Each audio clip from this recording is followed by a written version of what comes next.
स्वागत आप सभी का फ्यूचर टाइम्स कोचिंग की एक और वीडियो में। आज हम डिस्कस करने जा रहे हैं एक और नोटिफिकेशन, एक और वैकेंसी जो कि कल ही आई है। ये वैकेंसी लेके आया है इसरो। इसरो इस वैकेंसी को लेके आया है और इसमें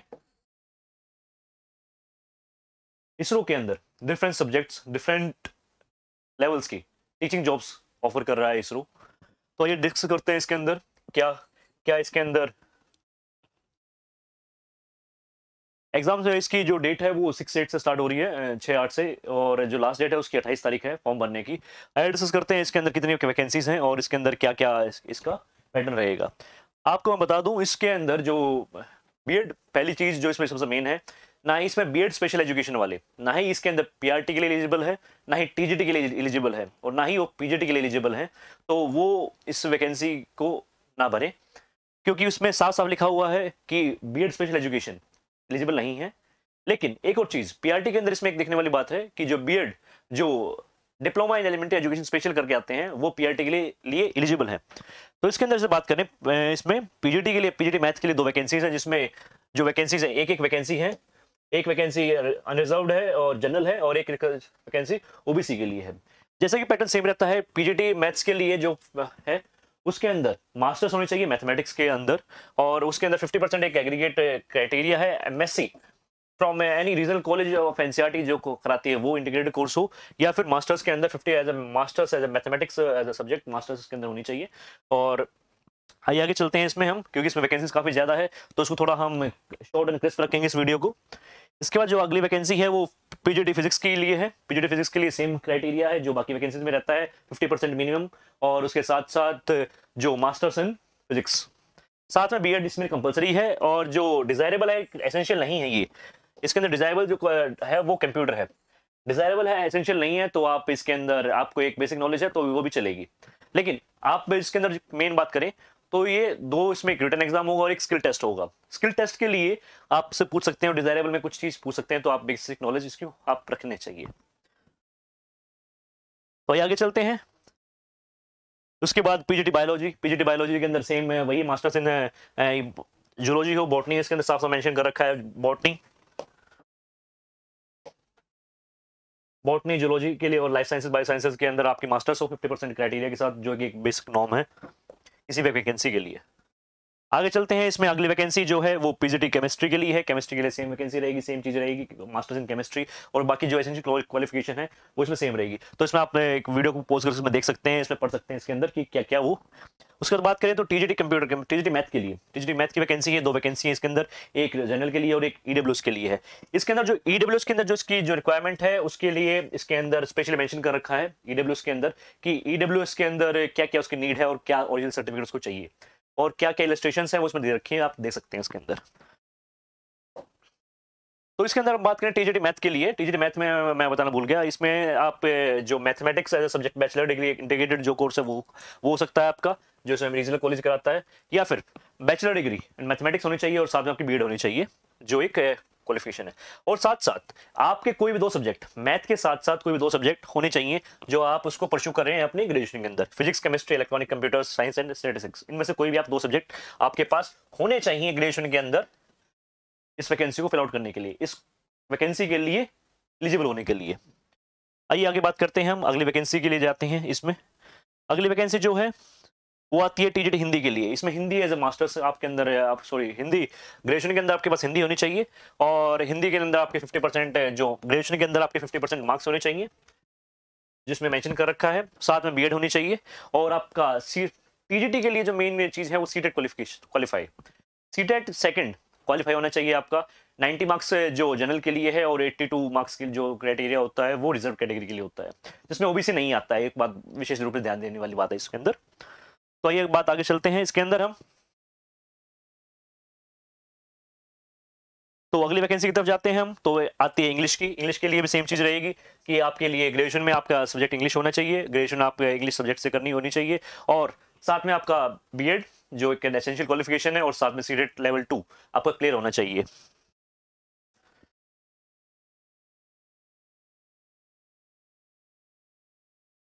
अब बात करें, हमने टीजीटी साइंस देखा है, लेकिन इसके अंदर टीजीटी केमिस्ट्री वैकेंसी भी आ रखी है। टीजीटी केमिस्ट्री वैकेंसी है इसके अंदर, और उसके बाद आगे करेंगे टीजीटी बायोलॉजी की वैकेंसी इसके अंदर भी है। तो हम पहले टीजीटी केमिस्ट्री के लिए बात कर लेते हैं। टीजीटी केमिस्ट्री के लिए जो इसमें बात कर रहे हैं, टीजीटी के इसमें सीटेट जो बीएड तो एक एसेंशियल क्वालिफिकेशन जो आपकी होनी चाहिए, साथ में आपने इसमें बात कर रहे हैं तो ये इसमें आपको chemistry as a subject in graduation पढ़ा होना चाहिए जो, और उसमें इसके साथ साथ आपका केमिस्ट्री विद एटलीस्ट 50% मार्क्स है, उसके साथ साथ आपको बॉटनी या zoology as a subject graduation level पे आपका ग्रेजुएशन में होना चाहिए इस वैकेंसी को फिल आउट करने के लिए। आगे चलते हैं हम अगली वैकेंसी की तरफ चलते हैं। तो अगली वैकेंसी जैसे मैंने आपको पहले दिखाया था टीजीटी बायोलॉजी है। टीजीटी बायोलॉजी के अंदर आपका बॉटनी या फिर जूलॉजी एज सब्जेक्ट आपका इसके अंदर आपका होना चाहिए, और साथ में आपका कोई भी दो सब्जेक्ट, साथ में कोई भी दो सब्जेक्ट केमिस्ट्री बॉटनी या जूलॉजी में होने चाहिए। मान लो अगर आपके पास बॉटनी है तो आपके ये दोनों सब्जेक्ट भी होने चाहिए साथ में, ठीक है। तो अगली वैकेंसी की तरफ चलते हैं हम। ये हमारी 9th वैकेंसी हो गई है। मैं इसको आपको सफिशिएंट टाइम दे रहा हूँ, वैकेंसी को मैं पोज कर रहा हूँ, तो आप अपनी वीडियो को पोज करके देख सकते हैं कि इसके अंदर क्या क्या लिस्टेशन है और क्या है, क्या क्या नेसेसरी रिक्वायरमेंट है। बाकी रिक्वायरमेंट्स मैं आपको सब साथ बताते चल रहा हूँ। अगली बात करें हम तो अगली वीडियो की तरफ, अगले वैकेंसी की तरफ चलते हैं हम। तो TGT physical education teacher mail, इसमें एक वैकेंसी है और वो ओबीसी के लिए है। इसमें जनरल और अदर कैटेगरीज के लिए कोई वैकेंसी नहीं है। तो इसमें बैचलर जिसको बीपीएड बोलते हैं या उसके लिए इक्विवेलेंट कोई जो डिग्री है वह फंड करती है, उसके लिए आप एलिजिबल है। लेकिन इसके अंदर सीटेट क्वालिफाइड नहीं है क्योंकि टीजीटी सब्जेक्ट नॉलेज के लिए होता है, टीजीटी फिजिकल एजुकेशन में काउंट नहीं होता। सेम चीज जो हमारी 11वीं वैकेंसी फिजिकल एजुकेशन फीमेल, उसमें एक वैकेंसी है और एक वैकेंसी वो एससी के लिए है। इसमें सेम क्वालिफिकेशन बीपीएड चाहिए आपको, या फिर जो बैचलर इन फिजिकल एजुकेशन और जो बाकी कोर्सेज हैं वो आप इसमें एलिजिबल हो सकते हैं। अब बात करते हैं जो मेन वैकेंसी इसके अंदर, जिसके अंदर सबसे ज्यादा सीट्स हमें देखने को मिल रही है। सब में आपने देखा किसी में एक सीट है, किसी में दो सीट है, लेकिन सबसे ज्यादा जो इसमें वैकेंसी आई है वो आई है प्राइमरी टीचर के लिए। वो प्राइमरी टीचर के लिए आई है जिसमें 5 वैकेंसीज हैं। जनरल के लिए 3 है, ओबीसी के लिए 1 है, ईडब्ल्यूएस के लिए 1 है।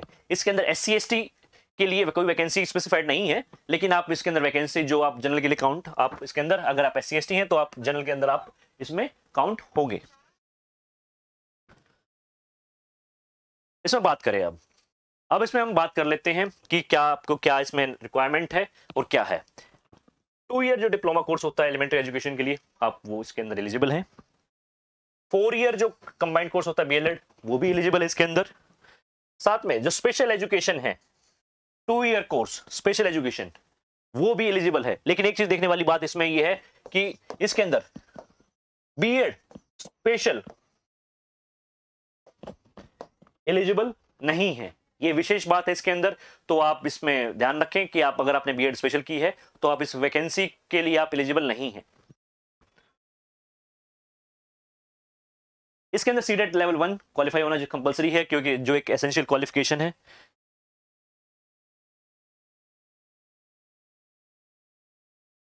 बाकी जो आपके इसमें आप देख पा रहे हैं, ठीक है। अब इसमें जो बाकी क्वालिफिकेशंस हैं, जो आप इसमें अगर कुछ और चीजें हैं जो बेसिक्स होती हैं जो देखने को मिलती हैं, वो आप इसमें देख सकते हैं, पढ़ सकते हैं इसके अंदर, ठीक। जो मेन चीजें मैं आपको बता रहा हूँ साथ साथ। अगली तरफ चलते हैं हम। इसके बाद उसमें बता रखा है कि क्या क्या कौन कौन है इसके अंदर, नोट देखिए स्पेशली मेंशन कर रखा है कौन कौन एलिजिबल है। एमएसएड एक इंटीग्रेटेड कोर्स है, बीएसएड ये भी इंटीग्रेटेड कोर्सेज है, आर एलिजिबल टू अप्लाई, ये एलिजिबल है। और आपको इसमें दे रखा है कि candidate should have working knowledge of Hindi, Hindi की आपके पास वर्किंग नॉलेज होनी चाहिए। और उसके बाद हम आगे चलते हैं तो इसमें जनरल इंस्ट्रक्शंस आपको मेंशन कर रखी है इसके अंदर कि विज्ञापन में क्या क्या बातें बता रखी हैं, और बाकी जो चीजें हैं, जो मेन चीजें मैं आपको कवर करा रहा हूं साथ साथ। अब बात कर लेते हैं इसमें जो एज लिमिट है वो लास्ट डेट पे काउंट होगी। जिस दिन इसकी लास्ट डेट है उस पे जो मेन चीज काउंट हो रही है वो आपकी एज है, और एक और चीज आपकी एलिजिबिलिटी, कि आपकी एलिजिबिलिटी कितनी है, क्या है, मतलब क्वालिफिकेशन। इसको बात करें तो हम इसमें बात कर सकते हैं क्वालिफिकेशन के बारे में। क्वालिफिकेशन आपकी इससे पहले होनी चाहिए आपकी सीटेट, आपकी मार्कशीट, आपके ग्रेजुएशन की डिग्री, आपकी बीएड, आपकी जो जितनी भी क्वालिफिकेशंस हैं उसका रिजल्ट इस डेट से पहले आपका डिक्लेयर होना चाहिए। इसमें बात करें हम तो इसमें कई जगह क्या होता है, कुछ स्टेट्स में एज लिमिट कुछ चेंजेस की गई हैं, लेकिन इसमें आप देखिए आपको पीजीटी के लिए आपको ये 18 to 40 ईयर्स आपके लिए इसमें मैक्सिमम एज लिमिट 40 है इसके अंदर, और टीजीटी के लिए मैक्सिमम एज लिमिट 35 है, और प्राइमरी टीचर के लिए इसमें मैक्सिमम एज लिमिट 30 है। एक चीज हमारे एजुकेशन चैनल पे एक वीडियो पहले से ही डली हुई है जिसमें बताया जा रखा है कि सैलरी स्ट्रक्चर क्या है। केवीएस और इसका सैलरी स्ट्रक्चर लगभग सेम है, क्योंकि सारे इसमें सिर्फ जो डिफरेंस आता है वो एचआरए डिफरेंस आता है, बाकी जो पे लेवल्स हैं वो सेम है, पे लेवल ग्रेड पे सब सेम है। तो इसमें आप देख सकते हैं, एक वीडियो पहले डली हुई है, आप उसको रेफर कर सकते हैं। तो बाकी इसमें एक चीज और, हमने कई फॉर्म्स में देखा है कि बच्चे फॉर्म भरते हैं और पेपर देने नहीं जाते, तो उस चीज को कैटर करने के लिए इसरो एक नई चीज लेके आया है, जिसमें है आपकी 750 रुपए फीस तो है, ये आपको भरवा रहे हैं 750 रुपए फीस, और 750 रुपए फीस हर किसी को भरनी है, और ये वापस किसको मिलेगी, जो पेपर देने जाएगा। अगर इसमें साफ साफ बता रखा है, साफ साफ इसमें मेंशन कर रखा है कि जो वुमेन है, SC ST PWD है, एक्स सर्विसमैन है, उनको ये 750 के 750 रुपए रिफंड हो जाएंगे अगर वो पेपर देने जा रहे हैं, पेपर में उनकी अटेंडेंस मार्क हो रही है।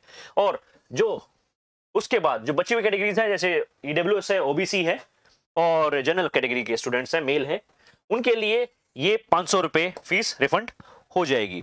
आइए आगे चलते हैं, इसमें देखते हैं हम क्या इसमें टाइम्स लिमिट वगैरह बारे में बात कर रखी है कि किस टाइम तक क्या चीजें आपकी पेमेंट वगैरह क्या डिटेल्स हैं वो आप चेकआउट कर सकते हैं। इसके अंदर सारी चीजें मेंशन कर रखी है। इसमें आगे चलते हैं हम, ये इसमें इलस्ट्रेशन दे रखी है कि क्या क्या चीजें आपको इसमें चाहिए, क्या क्या किस तरह के आपको सर्टिफिकेट चाहिए और क्या क्या आपकी एलिजिबिलिटी होनी चाहिए आपकी।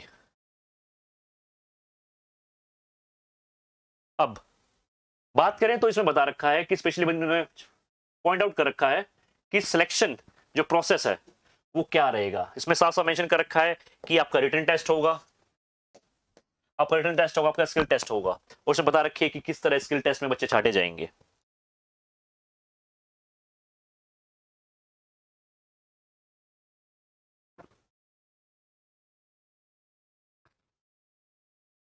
अब यहां पे इसमें मेंशन कर रखा है, जब मैंने बात की बीएड स्पेशल एजुकेशन प्राइमरी के लिए ये एलिजिबल नहीं है, इसके बारे में इलस्ट्रेशन बिल्कुल यहां पे दे रखी है कि बीएड जो स्पेशल एजुकेशन वाले बच्चे हैं वो पीआरटी के लिए वो एलिजिबल नहीं है। बाकी सब चीजें जो इसमें है आप इसको पढ़ सकते हैं, जो मेन चीजें मैं आपको बता चुका हूं। और इसका एक विशेष ध्यान रखें कि इसकी 28 तारीख लास्ट डेट है इसके फॉर्म भरने के लिए। और ये जो स्कूल्स हैं, अब बात कर लेते हैं ये स्कूल्स कहाँ कहाँ पे है। ये बिल्कुल स्टार्टिंग में मेंशन कर रखा है कि जो स्कूल्स हैं वो आपको बेसिकली देखने को मिलेंगे, दो स्कूल्स हैं जिनको कहा जाता है कि वो स्पेस सेंट्रल स्कूल्स हैं। ये बेसिकली बनाए गए थे इसरो के उन एम्प्लॉयज के लिए जिन जो स्पेस स्टेशन पे काम करते हैं, इस पे लॉन्चिंग स्टेशन पे काम करते हैं और बाकी इसरो की साइट्स पे काम करते हैं।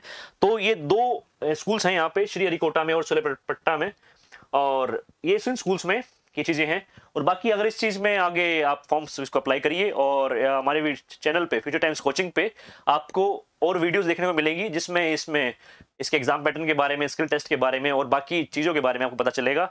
आप बने रहिए फ्यूचर टाइम्स कोचिंग के साथ, और रिपीटेटिव इंफॉर्मेशन के लिए आप चैनल को लाइक, सब्सक्राइब और बेल को प्रेस करिए। धन्यवाद। आज की वीडियो को इतना ही, अगली वीडियो के साथ हम फिर मिलेंगे।